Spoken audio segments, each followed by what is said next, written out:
My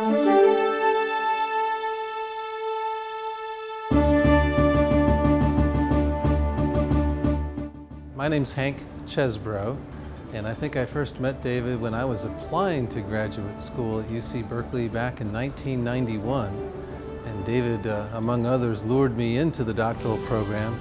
And by 1994, he and I had collaborated on an article that turned into When is Virtual Virtuous through the Harvard Business Review. The first and only time David's been published in Harvard Business Review, and I was delighted to be a co-author.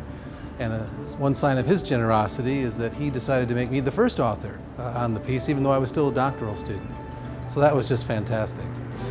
I've noticed David's work as well since the early 90s.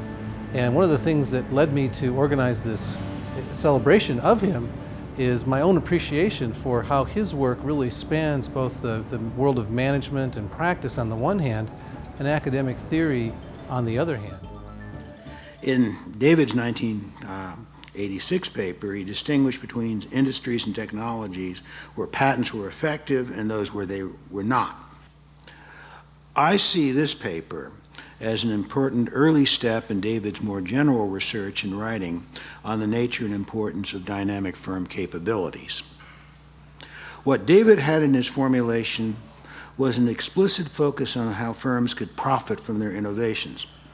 If one takes a Schumpeterian view on what competition is all about in the industries that drive the economic growth process, the expectation of potential innovators that they have a chance to garner high rewards if they do innovate successfully, and the ability of firms committed to a strategy of competing through innovation to reap sufficient profits from their innovations to keep them in business are necessary conditions for economic progress. That is, the ability to appropriate is an important capability of the Schumpeterian firm.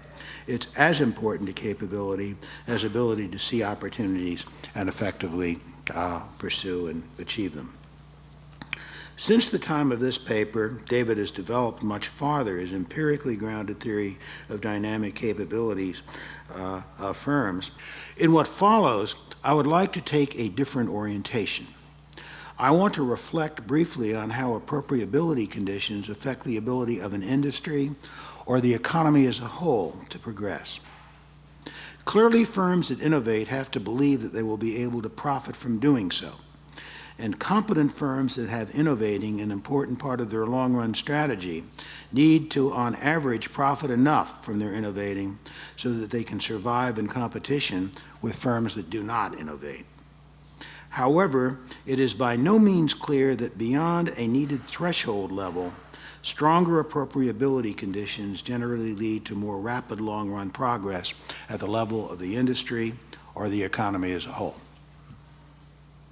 I know of no technology or industry where sustained progress over a significant period of time has been the result of the R&D and innovation of only one firm. As an evolutionary theorist, I would argue that sustained progress in an area needs the active participation of a number of different agents. No firm, no agent is going to bet consistently right or consistently be effective at innovation. There needs to be a number of players in the game for continuing progress to be made. For that reason, sustained progress requires that no single firm be able to establish control over a technology broad and strong enough to eliminate all or most potential competitors from the action. I want to highlight that the social and economic costs considered here to society of having one firm have a broad, durable control over a technology and its applications, either through broad patents or domination of a field for other reasons, are not the triangle dead weight loss costs of the early theory about the social costs of monopolies or patents. Rather, the costs come from the reduction in the ability of competitors to be effective innovators in the field and the high likelihood that single agent control is detrimental to innovation over the long run. In my view, at the present time, far too few discussions about the benefits and costs of strong intellectual property rights, or of market power for that matter, recognize adequately these kinds of costs. The possibility that a successful innovator will drive competitors out of business always is a danger under Schumpeterian competition. Industrial organization economists have learned over the years not to limit their analysis of competitive potential in an industry to the firms that already are in the industry. Actually, this broader view of the sources of competitive innovation was put forth by Schumpeter in his famous chapter 7 of Capitalism, Socialism, and Democracy. But in any case, it would seem important that appropriability mechanisms not be so broad and so strong as to enable a successful innovator to establish a durable control over a broad technology. What is good for the individual innovator is not necessarily good for economic progress viewed more broadly. I am particularly bothered by the granting of patents on research findings that are quite far upstream from any marketable product or production process, and which in effect grant the patent holder an ability to control access to understandings and techniques that provide the entry points for innovative efforts across a broad front. Thus, while the current political ideology is that strong, wide intellectual property rights is in the interest of both innovators and the economy as a whole, in recent years, a number of companies themselves have begun to ask whether this really is true. Since the politics of reform of patent law and practice is largely dominated by companies, the road to reform in the public interest will be open only if a sizable number of companies argue that they will be better off if there is some backing off from the stronger patents are always better creed. We will see.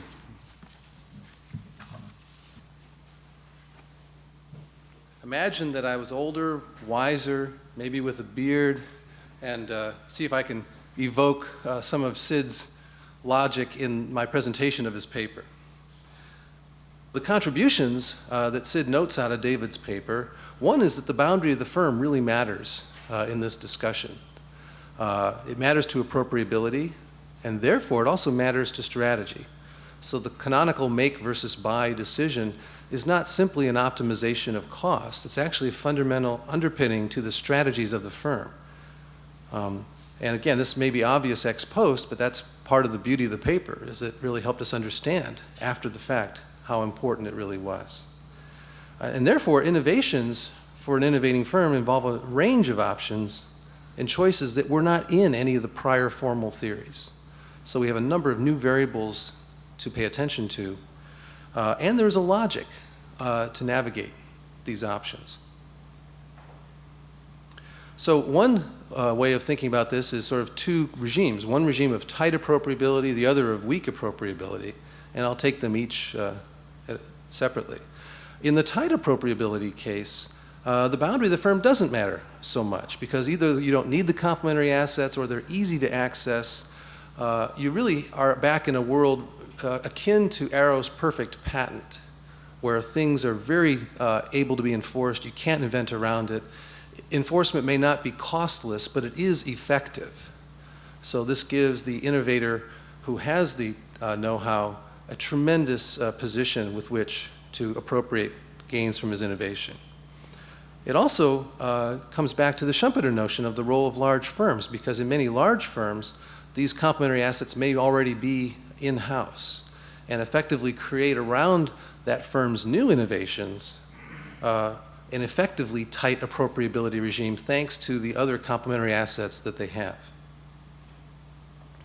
By contrast, the weak appropriability case turns those ideas on its head. Now the contracting problems really come to the fore. And this, as we all know, David borrowed here extensively from Oliver Williamson's work on transaction cost economics, and really, I think, helped put them into the strategy domain. And as Dick already noted, this wasn't something in Sid's judgment that was in the Yale survey. It did get incorporated in the follow-up surveys by Wes Cohen and his colleagues later on. So they were sort of post-Teece surveys in Sid's terms. And of course, in the weak appropriability regime, the role of complementary assets really comes to the fore as being fundamental to the ability to appropriate innovation. And this, in Sid's judgment, was an insight of great generality and robust applications to a variety of contexts. And I can tell you personally, having taught David's paper in some of the MBA classes, the examples, of course, are now, 20 years out of date. But if I invite my students to put examples from their own recent experience up there, once we get a list of current examples, all the logic goes through just like before. So we have to update the examples in the classroom, but once we do that, the logic and the analysis proceeds quite readily. And Sid's final area was discussing some of the interesting cases that this contingency model that David develops lead us to. One interesting case is where the required complement is necessary for the innovation, but it's limited in its supply, at least in the short and medium run. So introducing the new innovation that benefits from this actually causes the cost of the complement to rise. He makes the analogy to an earlier model by Hirschleifer about this as well, where if you take a long position in the complementary asset, that's an important part of capturing the benefit from introducing the innovation. The second case is where creating the complementary asset actually requires someone to make a specific investment that's irreversible, and at least that portion of the specific investment creates the ability for a quasi-rent. Again, this is straight out of Williamson, and so the question becomes, who will undertake to make these investments, and how will they finance them? How will they contract in order to get an assurance that they will get a return on these complementary asset investments? So you can see that the possibility of small numbers bargaining, the hazards that might obtain in doing so. So now we have multiple parties in the innovation equation, all of whom have a plausible claim on some portion of the rents. So we've gone from either a monopoly or a dyad to potentially multiple players in a value chain, all struggling to get some portion of the rents from innovation. And notice how far now we've come in this conception from market structure. We no longer need a monopoly or some high degree of market power in the classic industrial organization sense to understand the incentives to innovate. Instead, we're deep into the contracting area and the challenges of how to motivate and coordinate investments in activities that may well be complementary, but also have specificities and therefore hazards and risks. And this, in Sid's judgment, has been a much more fruitful area to understand innovation and the ability to appropriate innovation than the earlier market structure literature. And the thrilling conclusion of Sid's paper in my last slide, the Teece analysis is second to none in placing the analysis of appropriability on a sound, logical footing, notwithstanding its disarmingly relevant presentation. So David, I'd invite you to spend 10 or 15 minutes with us. Well, thank you all, and while of course I'm honored by your presence, what I'm really looking forward the most to over the next day is to actually extend the frameworks that you've all contributed to. You know, profiting from innovation, like any piece of good research, borrows extensively from the ideas of others and rests very much on the shoulders of those that went before. What I'm going to do is comment on Dick's comments and on Sid's comments as delivered by Hank. What Dick's paper does is really zero in on one of the key concepts in profiting from innovation, which is the appropriability story. And what I tried to do in profiting from innovation is simplify that story, and I dodged a lot of the issues that Dick has gone into. I simplified it by saying, look, I don't care what it should be. We're not going to ask the public policy question.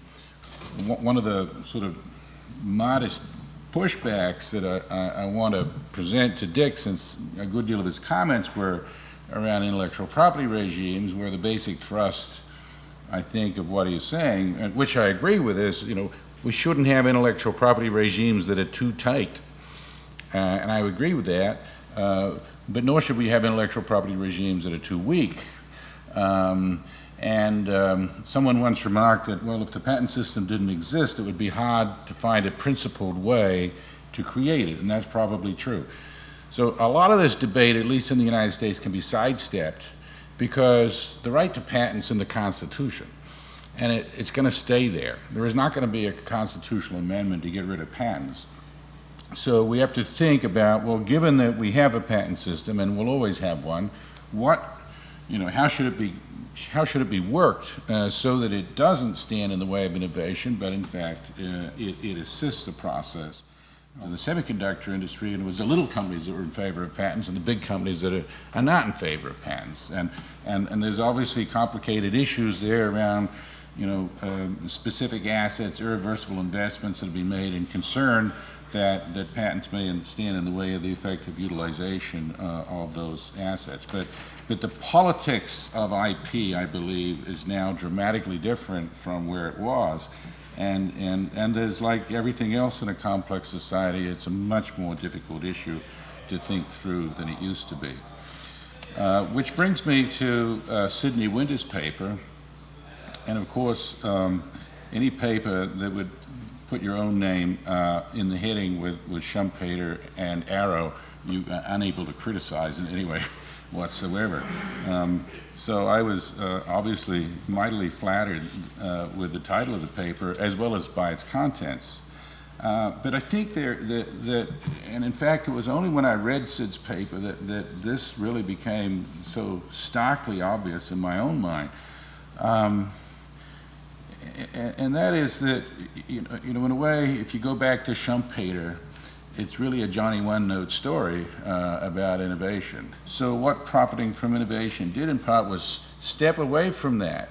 And, market structure is not even mentioned in profiting from innovation, but complementary assets are. So you back into the control of assets, which Schumpeter did not dig in with any detail. He didn't explore the granularity around bigness.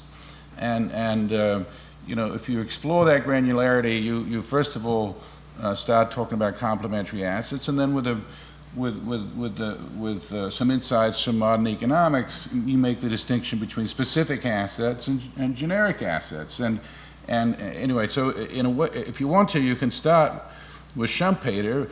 But the profiting from innovation framework takes you down deep and says, well, just forget about market structure. That's so aggregate that it really can't inform anything useful.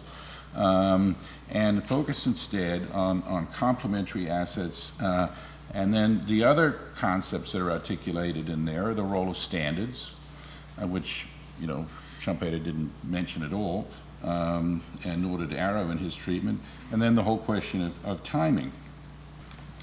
The distinction that Sid comments upon as between tight appropriability and weak appropriability, one of the key sort of points made in profiting from innovation, which is not being really developed, but it's there as a main insight, is that that business structures and business models have to be shaped taking into account the appropriability regime. That's another way of restating the basic logic of profiting from innovation, that business models and business structures depend on the intellectual property regime. So that's just my brief remarks on what I think are two excellent papers. They both, in their own way, help embed the profiting from innovation story in a set of bigger issues, in the case of Richard's paper, in the flow of intellectual ideas around innovation in the case of Sid's paper. And I think we should both thank them. We should thank them both immensely for their contributions.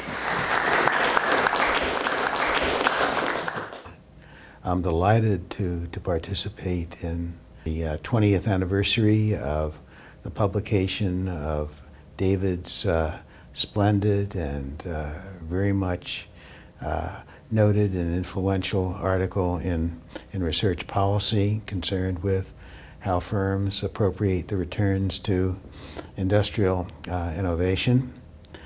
That paper was first presented at a conference in Venice shortly before the issue of Research Policy came out, and I was the discussant of that paper. And I remember being enormously impressed and intrigued with it as David gave it. And I remember introducing my comments on it by saying to the audience that had listened to it, you recognize that you have heard what is a very important paper. and it certainly turned out to be that way. I am currently Professor of Economics at the Sant'Anna Institute of Advanced Studies in Pisa. I was previously in Rome, and earlier still I was at the University of Sussex, where I got my PhD. Strange career. My first degree is in philosophy, then I turned to economics and went to Sussex to do my PhD. I spent, in fact, being here in Berkeley, I remember at least 3 years that I spent here. One in the mid-late 80s, and then again in 91 and 92. And they were among the most productive period in my academic career, so I'm always fond of being back here. Gary Pisano from Harvard Business School. Welcome to you both, and Giovanni, we'll start with you. David is extremely careful in saying, in defining a sort of combinatorics between type of appropriability regimes that that you take as given from the institutional setup, the nature of the technology that matches to these different appropriability regimes, and complementary asset as the determinants of the ability of individual agent to profit from innovation. And David develops a sort of extremely interesting taxonomy that says, conditional on the type of appropriability, the level of appropriability, that in turn stem to a good degree from, in my language, the nature of technological paradigms, the nature of the underlying knowledge that is tapped. Then you'll have, at least in probability, different types of successful strategies. In the theoretical debate, one has seen almost a regress vis-à-vis 20 years ago, at least on 3 levels. One is that one has continued stubbornly in justifying appropriability on a normative ground in terms of a market failure argument. As Dick and I keep repeating all over the place, the market failure argument is not that we disagree with it because we don't believe that there are market failure. On the contrary, the world is a huge market failure when compared to the yardstick of the Olympic general equilibrium model without externality. This is why we think that this is not a very interesting point to start with, because the market failure argument in a way justify the existence of appropriability in terms of distance from the actual technology, the actual circumstance, and the ideal model out there. One should begin by acknowledging first the difference between sheer information and knowledge. While, as David recalled us explicitly and repeatedly in his 86 paper, there is a long list of mechanisms that are behind appropriability. Secrecy, lead time, the very complexity of the product, the difficulty in reverse engineering, the existence of complementary assets. And IPR is only one of them. In fact, the surveys show, the surveys that to a good extent come after David's intuition, show that IPR in most sectors come as the last, that is the least effective way of protecting innovation. In all this story, both, say, the appropriability combinatorics part and the capability part, that are to some extent overlapping, IPR have very little to do. And with that, also any proposition that by tuning up the greed, the fulfillment of the greed of innovators, you have any significant effect on the rate of innovation itself. And this is also the conclusion of our paper. It's particularly exciting for me to be here. I was fortunate enough to be a doctoral student when David wrote the paper, so I feel like I got really benefited from those ideas even before they got published, and they've been very influential for me professionally in my career. There was a puzzle that David began to explore, and I think great research and great theory often starts with puzzles. And this was the puzzle, that if you looked around, there were many cases where innovation was not rewarded financially. Either the rents were appropriated by an imitator, a second to market or third to market player, or they were appropriated by complementers. The now kind of famous stories of Microsoft and Intel essentially appropriating most of the rents from the PC revolution. I think PIF provided a framework to predict when a firm might be positioned to appropriate rents from innovation and when it might be vulnerable. I think that was extremely helpful. It allowed us to, I think, explain a lot of these cases. I think we can tell the Microsoft Intel story in a very coherent way now by thinking about complementary asset positions and the nature of intellectual property. But I think more importantly, it also provided a normative framework, as I think one can actually use this framework to make decisions if you're a firm, and I think that's valuable, and it's quite precious, and there's very little normative theory in the field, and I think that's a very important contribution. I think there's a broader contribution of the paper that I think was exciting and had an impact beyond just the specific concepts that it put forward. It created really, I think, one of the first conceptual links between the field of strategy and the field of innovation. And I think, in some sense, by drawing attention to intellectual property as a kind of key piece of the strategy equation, that paper was one of the predecessors to how we think about resource-based strategies and resource-based theories of the firm. It's amazing even today how often I hear companies, when I talk to companies, saying, well, our key asset is intellectual property. And we're an intellectual property firm. And we're going to rely on outsourcing all the mundane stuff, like manufacturing, distribution, et cetera, to others, because the value is where the IP is. And those are, they may be right, but David's paper would caution them. I actually feel like giving them David's paper and say, okay, but now think about this carefully, because it may not be so rosy. And in fact, in today's world of a lot of outsourcing and global outsourcing, I think these issues have really come to the fore. And I think importantly, that work touches on a major issue that, while heavily studied, I still think we don't fully understand, and that's understanding when established firms fail, which there was a broad literature on that has, I think, not yet fully connected to the literature and to David's work, because it's really interesting. They often don't fail. There's a whole literature on why established firms fail, but in fact, that's the exception. Although most of the research is on that question. The real interesting question is why established firms, despite the fact that they're often inefficient, slow, et cetera, don't fail. And it may be that they don't fail because they're very well positioned with their complementary assets. One of the interesting questions going forward is, when can a firm actually shape the appropriability regime, or when is it truly a given? I don't think we know that. What determines how appropriability regimes evolve over time? They're not static. So in any given industry, they change dramatically, and the mechanisms of appropriability change.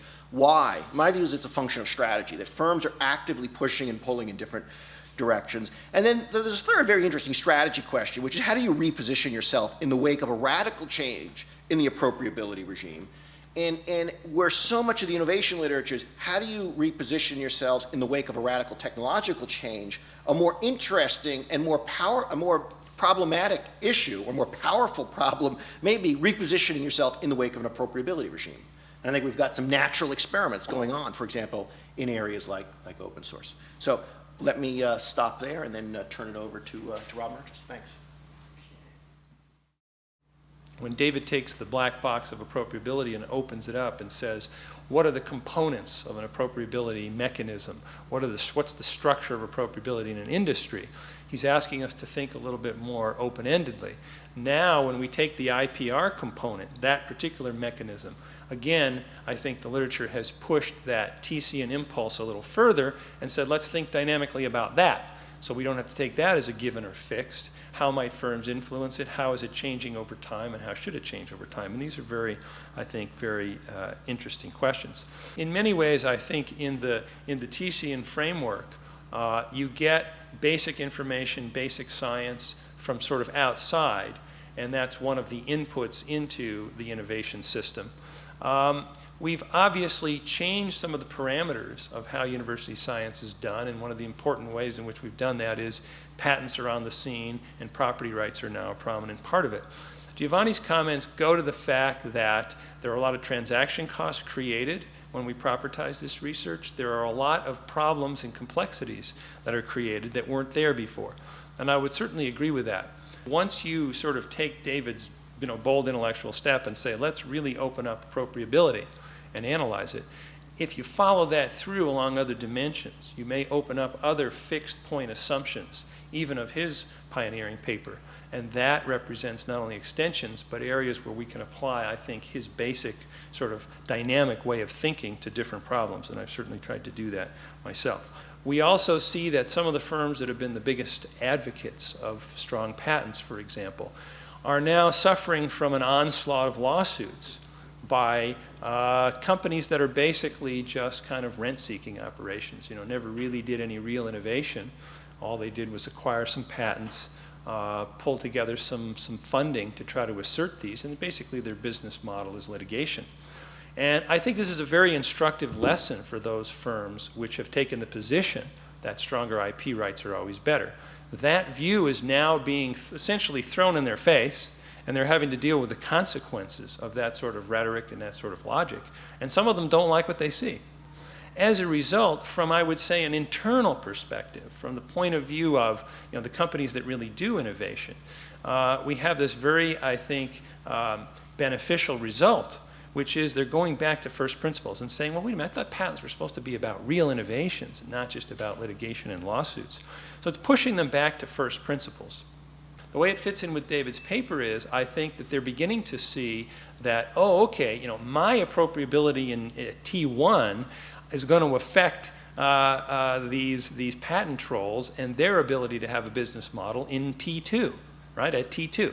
So I've got to think, again, dynamically and in a multi-period sense about the changes that I'm advocating and the positions I'm advocating today and see whether they're going to come back to bite me. David would never think of himself as a law and society person, as some of these folks are known, or as a law and empirical studies person. In a way, in 1986, he was very much part of that trend. And in my field of intellectual property, his paper represented really, I think, the pioneering step in that direction.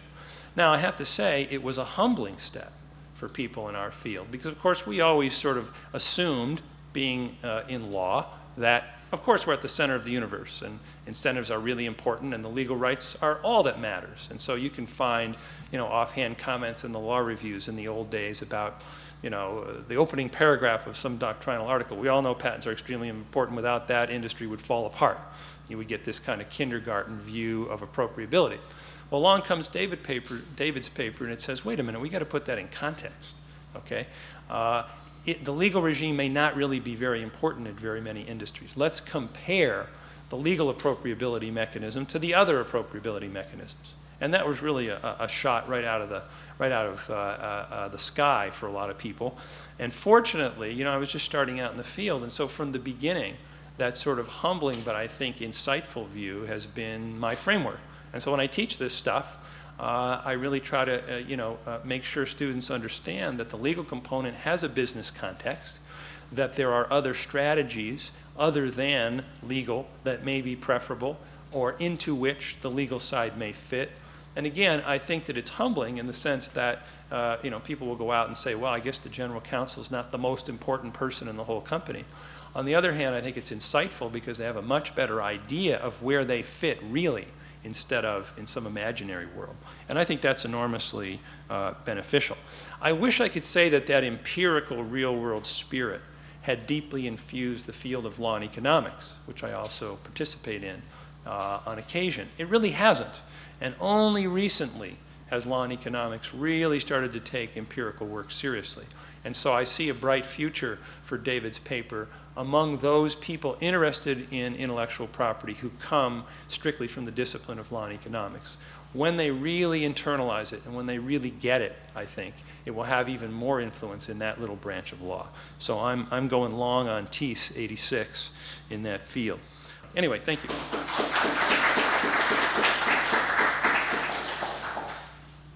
David has actually been cited by the United States Supreme Court. So congratulations for having achieved what is the equivalent of the highest form of recognition in our legal profession. Turning now to the specifics of the application of appropriability of intellectual property in a dynamic market context. The first is tying, second is price discrimination, third is standard setting, fourth is the need to be humble if you are an antitrust administrator.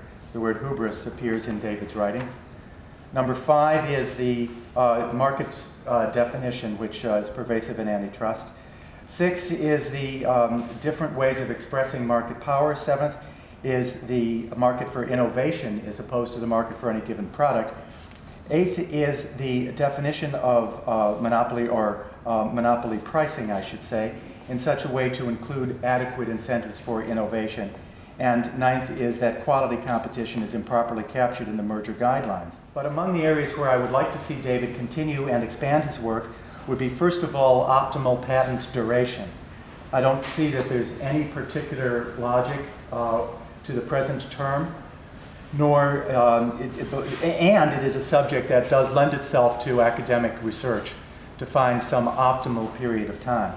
I've not seen David publish in that area, and the leader of the theory of appropriability of IP ought to have an opinion on an optimal patent duration. Secondly, as I remarked earlier, the Food and Drug Act. And thirdly, OSHA, EPA, at least those two, wherever in statutory law cost-benefit analysis occurs, how to include in your cost-benefit the cost of the foregone, the opportunity cost. It is throughout regulatory law. In the OSHA case, for example, the issue of anything which contributes to the increased harm in the workplace, it must be prohibited, takes complete no account of the opportunity cost of shutting down that industry. I was privileged to be in the Reagan administration and for a short while in the Carter administration dealing with the issue of the cotton dust standards under OSHA. And the position of the administration, the President, I said Clinton, I'm sorry, President Jimmy Carter. And the view of President Jimmy Carter's administration was one filament in the air of cotton dust shut down the plant. And the position of the Reagan administration was do a cost-benefit analysis. And it's amazing to me that that was where the debate was, as opposed to where it really should have been as, does your cost-benefit analysis, which we should take for granted, include opportunity cost? The last contribution of David to the economics of law, or the application of economics in law, that I want to highlight and give praise to is the innovative model that started as the Law and Economics Consulting Group, became LECG, with which I think most of us are familiar. It shows David's own invention, his own innovation, but it also was unique in harnessing attributes of the academy in an area which was greatly in need of them, namely the prestige of individual faculty, the nimbleness of a private company. Universities are not frequently called nimble. I particularly can testify to that as a dean. Private ordering, private companies are, and in creating this new model of consulting, which David and Tom Jordy did in creating LECG, they combined the nimbleness of the private company with the independence, prestige, and reward structure that was sought by expert witnesses in the academy. A sharp break from a model that the expert witness would be an employee who would prepare the case that the client wanted to hear, and in its own way quite innovative. With that recognition, I wish to join the celebration today in recognizing our colleague, my colleague David Teece, who I will end by saying is a student of innovation and also an innovator in practice himself. Thank you very much.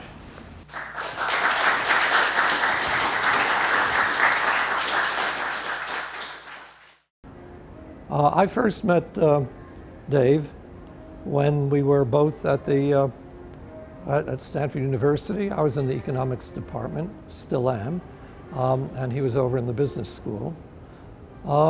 We came to know each other. It was obvious that we had common interests of a variety of kinds. And not very surprisingly, I became very impressed with this obviously talented young man. Most of what I know about complementarities, I learned from reading and listening to David Teece, and I was astonished at the overstatement that he made about my early, rather primitive paper that touched on these matters. In fact, it reminded me of the wisdom of a great philosopher, in my view, Alfred North Whitehead, who was a major figure in Anglo-American thinking in the first half of the 20th century. And one of his observations, which has stuck with me, he said that everything of importance has been said before, but by someone who did not discover it. Well, David was the one who discovered this. I want there to be absolutely no doubt about it. And whatever I know on this topic, I had the pleasure of learning from my standing connections with him over the years. When I was at Harvard, we were told that things should always be in groups of 3 when we're talking. So there are 3 things I'd like to say about your paper, Profiting from Technological Innovation in 1986. First, I came across this paper when I was an MBA student at MIT in Rebecca Henderson's MBA seminar that was run like a PhD seminar. And it's a paper that inspired me to become a PhD student and ultimately to come out to Berkeley. So in that sense, the paper changed my life. Now I'm a professor and I teach courses on innovation, and your paper is, without exception, every year, your paper is the one that the MBA students love the most. So it's easy to teach, and in that sense, your paper has made my life easier. And finally, when I look back at my research over the last 10 years, it strikes me how much this paper is a foundation of what I've done. So your paper has made my life interesting. This is a paper with Anita McCann, who is at Boston University and who is visiting University of Toronto on her sabbatical this year. Profiting from others' technological innovation, the effect of competitors' patenting on firm value. When Anita and I first started this paper, we didn't necessarily see it at the beginning as a direct extension of David's seminal 1986 paper, but the more we got into the questions we were dealing with, the more we realized that his work really did loom large in helping us understand what we were dealing with. A stream of papers culminating in Hall, Jaffe, Trachtenberg 2004 find evidence that a firm's own patented innovation generally positively impacts its market valuation. Anita and I thought that was interesting and thought it would be useful to try to go further. So we were looking around, struggling with this, when suddenly it hit us that there was a framework out there with which we were intimately familiar that actually could help us impose some rigor on trying to think through this. And of course, this is David's work from 1986, which at a high level says a firm is affected by other organizations' innovation in systematic ways. Now, towards that end, Josh Gans and Scott Stern have a wonderful paper that's fairly recent. They look at a game between an incumbent and an entrant that may come up with an innovation. And while they find many things, one thing they find is that the licensing outcome between these parties is affected by very Teecean factors in systematic ways. So with these 3 ingredients, Anita and I approached this problem to try to understand profiting from others' technological innovation. The key point for today is that there are threat points in this bargaining. The entrant can always threaten to enter the market if it doesn't get what it wants. The incumbent can threaten to invent around the entrant's innovation if the bargaining isn't going to its liking, and so on. And the key features of Scott and Josh's model are that the outcome of this will turn on the cost of entry for the entrant to get into the market, the cost of inventing around whatever the entrants come up with, and the level of profits in the market. We end up predicting that incremental patenting by outside inventors, folks that are not existing rivals to the focal firm, but outside the industry, incremental patenting by these people will be positively associated with the market value of a focal incumbent firm. As the importance of the patenting increases, that will lead to a negative association with the market value of the focal incumbent firm. And the more important are the complementary assets in an industry, the more that the innovation by the outside inventors will positively affect the market value of the focal incumbent. The weaker the appropriability regime in the industry, the same thing. The more that a focal incumbent should benefit positively. For those of you who are familiar with patent data, you'll recognize there's no easy way, no obvious way to link patents to the industries where they're likely to be applicable. And so that's a bit of a problem. Well, it turns out that there exists a concordance, which I like to call the Silverman concordance, but that hasn't caught on yet, that maps patent classes into SICs. That's my real value added here, which enables us to take the patents that are done by people not currently in the industry and link them to specific industries, so we have a sense as to how much innovation is coming from industry outsiders into the industry of the focal incumbent. What matters is that the incremental innovation, patent intensity from outside the industry, from these potential entrants, potential rivals, that has a positive coefficient, suggesting that a focal incumbent firm in a particular industry, whatever industry you want, that firm benefits from the incremental patented innovation that's being generated outside the industry. However, for important innovation, measured by the citation intensity, the coefficient is negative. So as the importance, we'd like to believe economic importance, of the outside innovations goes up, the focal firm benefits less. For hypothesis 3, this was about the appropriability regime. We find results that are consistent with our predictions and with David's framework. In a weak appropriability regime, all that patenting that's being done by people outside the industry benefits the focal incumbent firms, whereas in a strong appropriability regime, what we find is that the outside invention has in most of the models, but not all, a negative impact on the focal firm's market value. And finally, hypothesis 4 about the complementary assets, again, consistent with our predictions, consistent with Teece 1986, we find that when complementary assets are important in an industry, in that case, the focal incumbent firm benefits from all this outside innovation, presumably because this is precisely the case when an incumbent firm is in a good position to bargain and extract much of the rents associated with this innovation. When complementary assets are not important, this effect reverses. So, to conclude, David's paper, the one that we're here to celebrate, asks the question, under what conditions does a firm profit from its own innovation? In this paper, Anita and I have asked a slightly related question, which is, under what conditions does a firm profit from others' innovation? And I think there are basically 3 contributions. One, we extend the literature on value relevance of innovation by analyzing variation in rivals' patenting, adding to the Hall et al. Literature. We develop implications for the financial market value of Josh and Scott's work, and I'd like to think that we're adding to the broader literature on the costs and benefits of patent protection, and in particular, coming back to this issue that I think shows up in a lot of David's work, that the identity of the innovator matters. And I believe that that's it, so thank you very much. I'm Martin Wallin from Chalmers University of Technology in Sweden, and I'm presenting a joint paper with Linus Dalander from Imperial College London.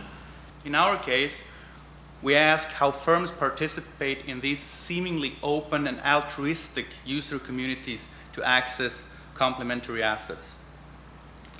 Our argument in the paper is that firms devote a man on the inside to participate in these communities. They sponsor individuals who work together in these open source communities. They're being employed by a firm, but they participate as an individual. All the achievements are shared in a cooperative manner.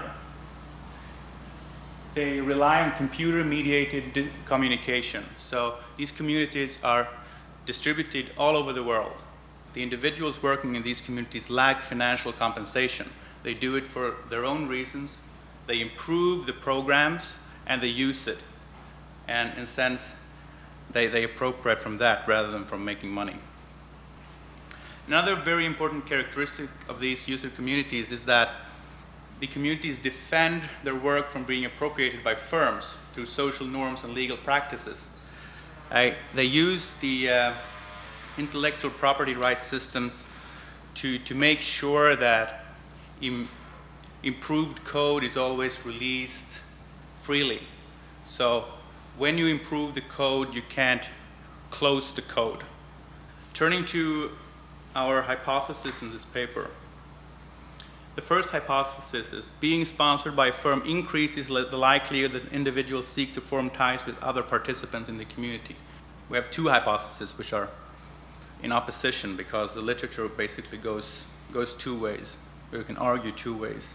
One reason why a hobbyist would like to form a tie with a firm-sponsored individual would be to, for example, signal his knowledge so he can perhaps be hired in the future by the firm.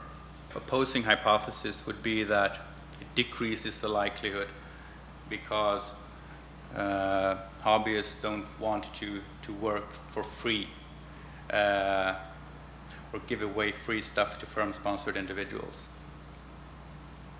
So the research setting here is called GNOME, which is a large, free, open-source software project. And in this setting, thousands of individuals work to participate and write codes and give comments on the project. So we collected around 14,000 emails and around 1,600 individuals. We constructed yearly social networks out of this data to test our hypothesis. We look at two different kinds of firms which might participate or sponsor individuals in these communities.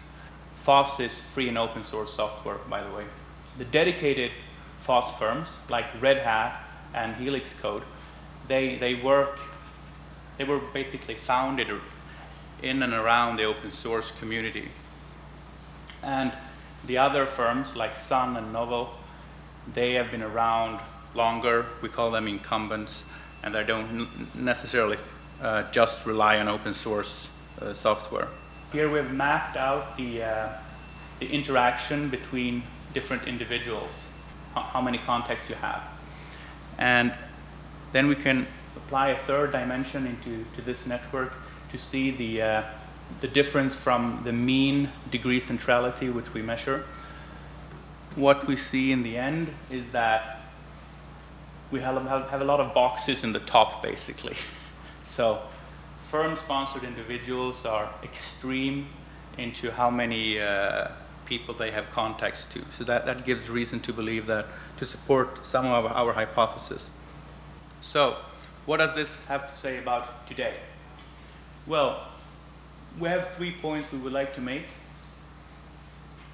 First, about how firms manage external complementary assets without the possibility for ownership. We have seen that there are different firm strategies, that some firms seem to embrace this community culture and some don't. And I think we have had a somewhat different view on the role of firms in these communities. You can say that it's the community's home ground. The firms need to adjust their strategies to be able to interact in the community. So I think we're giving a more realistic account of how the innovation process is organized and the role of commercial interests in these user communities. Thank you. That's it.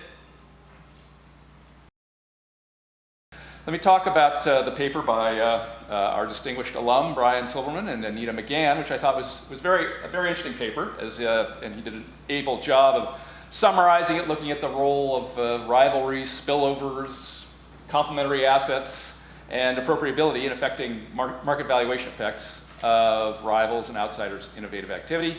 It adds significantly to a growing literature on the interaction between intellectual property portfolios, measured as citation-weighted patent stocks, and market valuation of firms, really firms' intangible assets, the difference between market valuation and the value of their book value of their assets.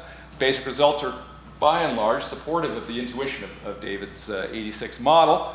And I think that what I particularly like about the setup and depiction of the results that Brian didn't have a chance to go into in great detail is the careful consideration of both broad and narrow definitions of the terms under which entrants and rivals compete and interact. So you have a nice comparison and test for robustness of the results across both relatively narrow definitions of the area of competition and interaction between among rivals and the focal firm, and between entrants and the focal firm, as well as a much broader definition spanning the full range of industries in which the firm is participating. We're including patenting from everybody who's not in the industry. So we're looking at patents coming from other corporations. We're looking at patents that are assigned to universities.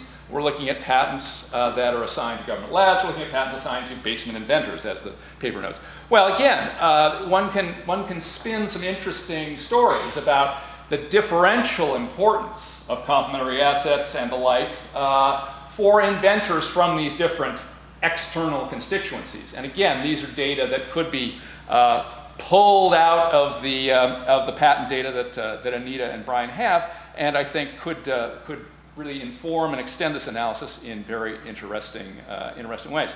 In the spirit of the old industrial organization, there is kind of an interesting structural story here, maybe, where we do have rivals' inventive efforts seemingly boosting one's own market value. How does that interact with other very conventional measures of market structure, like concentration and the like? Might be another thing to look at in a future extension of this work. But I think this is very stimulating, and it fits very nicely with the theme of this meeting, and it does extend and embed in an empirical framework, David's framework, quite nicely. Let me talk briefly about the Dollander and Vollen paper. Again, very interesting examination of participation by employees of for-profit firms in open source networks, and arguing that the role of these individuals in these FOSS networks sheds light on ways in which firms seek to benefit from the development of a technology over which they really are not in a position to exercise control. The data that these authors have is very interesting because obviously it incorporates a good deal of longitudinal data. We're looking at about a 5-year period of time. And one interesting question that certainly this paper provoked in me is the extent to which what a former student here referred to in a different context as the suits versus beards ratio might be tilting in open source networks like the Genome, specifically the extent to which participation by sponsored individuals is growing or shrinking at the expense of the so-called hobbyist hacker population.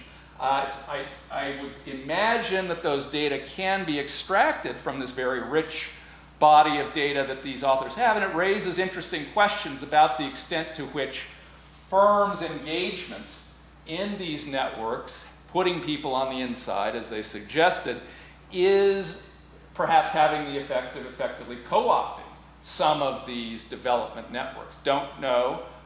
Suspect that these data could shed at least a little bit of light on that, or certainly could, in a descriptive sense, tell us a little bit more about changes over time in the mix of sponsored and non-sponsored, changes in the mix of individuals sponsored by dedicated and other firms in this activity. So I think it's a very stimulating paper, and I think it sets up a number of areas for further research in this new world where complements and firms' efforts to manage their relationship to technological complements looms much larger, at least in the IT sphere. I look forward to further work in this spirit. Thank you. I'm John DeFigueiredo, and I arrived at the Haas School when we were still in Barrows Hall in 1992. I came for my first year of my PhD program, and at that time there was no IMIO. Instead, it was called the CRM, which I think is the Center for Research and Management, which David ran out of a small office with a bunch of staff. And I met David in my second semester here. And one of the things that struck me about David was his energy and his interest in topics that I had never really thought about. Topics such as innovation and economics, but it wasn't just the classical kind or neoclassical kind of economics. He was integrating new institutional economics into the theories of innovation. And this was a very exciting topic to work in. I think that his research has really inspired, first, me personally in my dissertation. I think that there were almost all the articles written by David already written. It was about coping with technology and strategic field.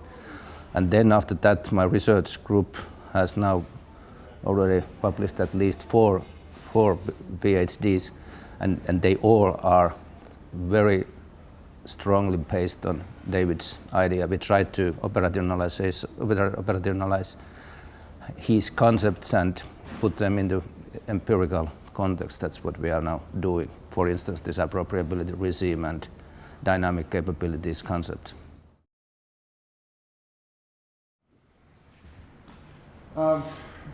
Just to review some of the sort of key ideas in the Profiting from Innovation paper, and one thing I have done after 4 or 5 years is I actually redrew the slides for executive education purposes, and I'm presenting you with the Mark II version of some of the diagrams in the paper, because I think they do highlight things that in the late 80s, as I started to use this framework for executive education, became important.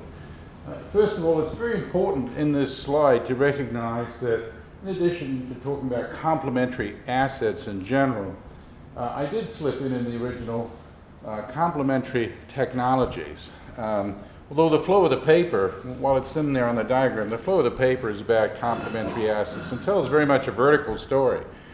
But as you heard today with Brian Silverman's comments and also with Gary Pisano's, there's a set of very interesting ideas around complementary technologies which are absolutely critical to understanding the success of innovations. And I think that going back to Schumpeter, Schumpeter constantly, he didn't emphasize the complementarity story. It was really about substitution and one innovation destroying another and so forth. But Nathan Rosenberg and others studying business and economic history had alerted us a long time ago to the importance of complements. And as I'll discuss later, with the new literature that's coming out of Berkeley and Stanford and other places by the game theorists, the folks that are now focusing on network effects and so forth, and Barry Nailbuff talking about co-opetition, complements the order of the day. And I think it's in part because we're focusing on network industries. But that idea was there. The other idea is this distinction between specific and generic complementary assets. So the sort of notion that some of these assets are can be accessed through contracts and that they're tradable resources, but others are not. There's a whole bunch of assets out there which I've highlighted with the color that are so idiosyncratic that there aren't markets for them. And that is an idea that's sort of in the paper, but not as robustly developed as it should be, and I'll have more to say on that later. But I did want to indicate that this core framework, I think, is of some relevance, and as I'll explain later, there's another circle or two beyond what I have there, which probably should have been highlighted. Another element of this framework, and this is a somewhat richer and more granular representation of one of the key flowcharts in the diagram, is that there's a logic here. This is strategy per se. I mean, most strategy papers don't actually tell you what to do.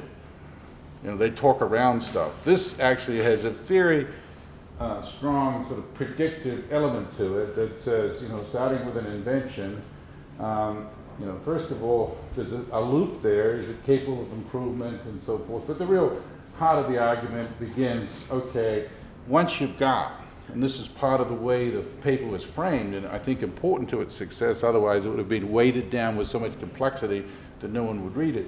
But I simplified the problem by saying, let's forget about invention. Let's forget about the early creative stuff. And just about every paper on innovation sort of mixes the two up, so at the end of the day, it's a potpourri and it's hard to really understand the underlying logic.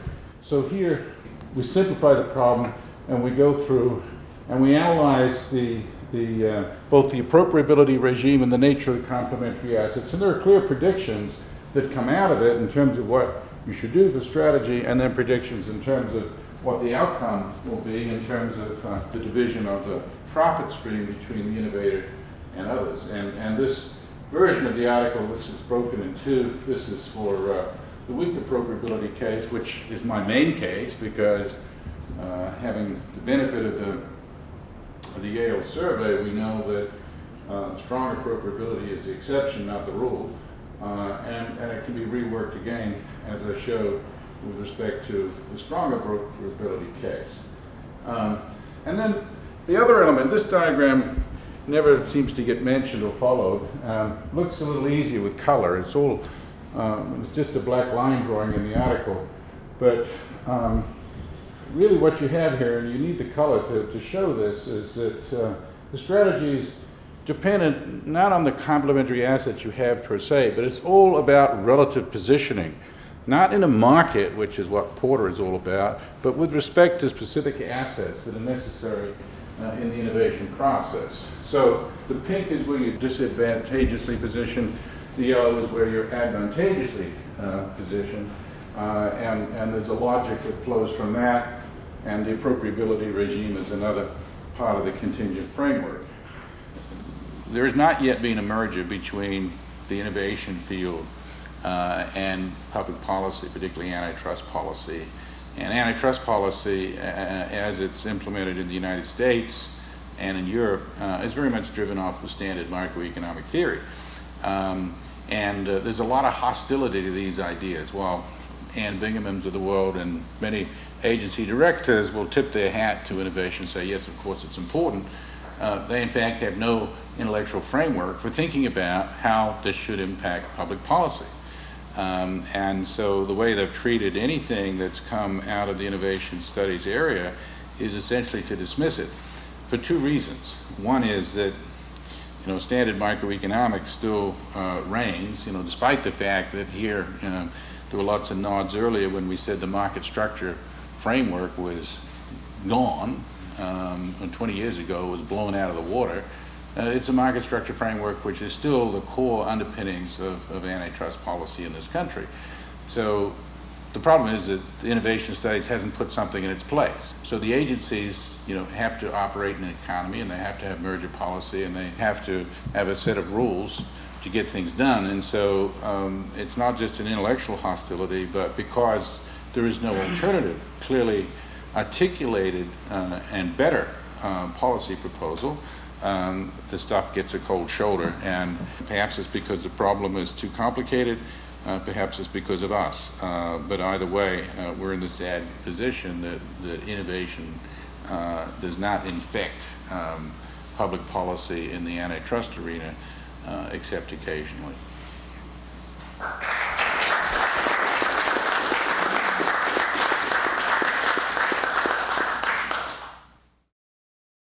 I'm Ian Larkin. I'm a fifth-year PhD student in the Business and Public Policy program, and I had David Teece in my first semester at Haas in the fall of 2002 teaching a PhD class on the economics of innovation and technology strategy.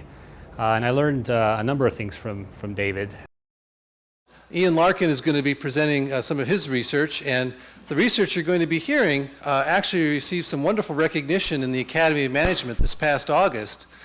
In the Business and Policy group of the Academy of Management, this research received the Distinguished Student Paper Award. So here, Ian Larkin, welcome. Thanks so much, Hank.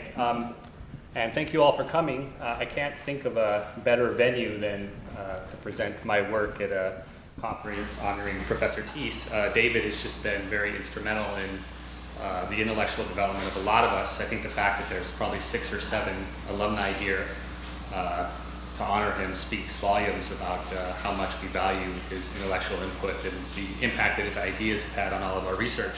This part of my dissertation is looking at how